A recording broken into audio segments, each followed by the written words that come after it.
இன்றைய வசனம் 1 கொரிந்தியர் 9:25. பந்தயத்திற்கு போராடுகிற யாவரும் எல்லாவற்றிலேயும் இச்சையடக்கமாயிருப்பார்கள்.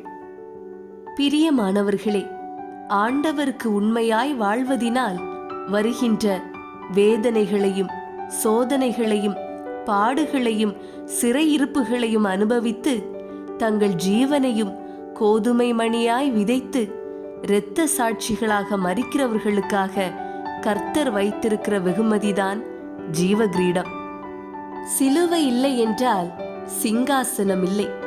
தனது மரணம் வரை கர்த்தருக்கு உண்மையாயிருந்து இச்சைக்கு அடிமையாகாமல் தன்னால் மற்றவருக்கு எந்த பிரச்சனையும் கொடுக்காமல் உண்மையாயிருக்கும் எவனோ அவனுக்கே இந்த ஜீவகிரீடம். இன்றைய காலத்தில் கர்த்தருடைய ஜனங்கள் மட்டுமல்ல, கர்த்தருடைய ஊழியர்களும் இந்த இச்சை ஆடம்பரங்களுக்கு அடிமையாகி போனார்கள். இரவு நேரத்தில் 4 திருடர்கள் வந்து கொண்டிருந்தனர்.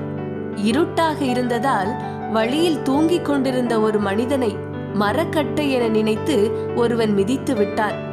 அலறி எழுந்த அவனிடம் திருடன் தவறுதலாக மரக்கட்டை என்று நினைத்து விட்டேன் என்றான். தூங்கியவனோ கோபத்தில், எந்த மரக்கட்டையாவது பணப்பையோடு தூங்குமா என்று கேட்டான். இதை கேட்டதும் திருடர்கள் குஷியாகிவிட்டனர். எப்படியாவது அந்த பண முடிப்பை அபகரிக்க முடிவெடுத்தனர். ஆனால் அவனோ அதற்கு இடம் கொடுக்கவில்லை. 4 பேரையும் எதிர்த்து போராடினான்.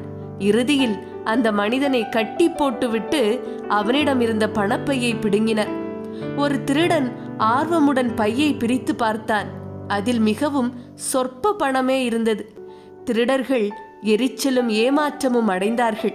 ஆக அந்த போராட்டம் பயனற்றதாகி போனது. இந்த பொல்லாத காலத்தில் மனிதன் எதற்கெல்லாமோ போராடுகிறான். பதவிக்காகவும் பணத்துக்காகவும் பிரயாசைப்படுகிறான்.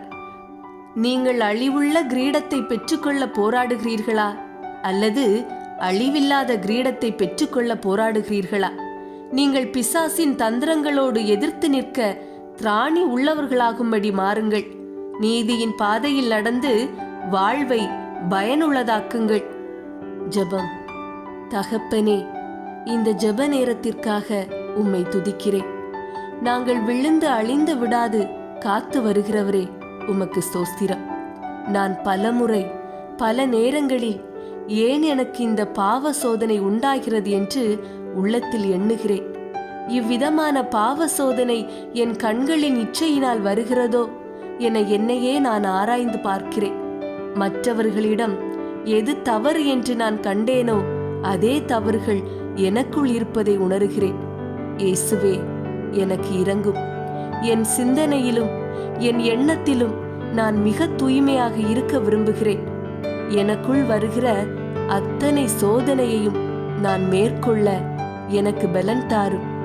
நான் உம்முடைய பிள்ளையாகவே இறுதி வரை நிலை நிற்க எனக்கு உதவி செய்யும்.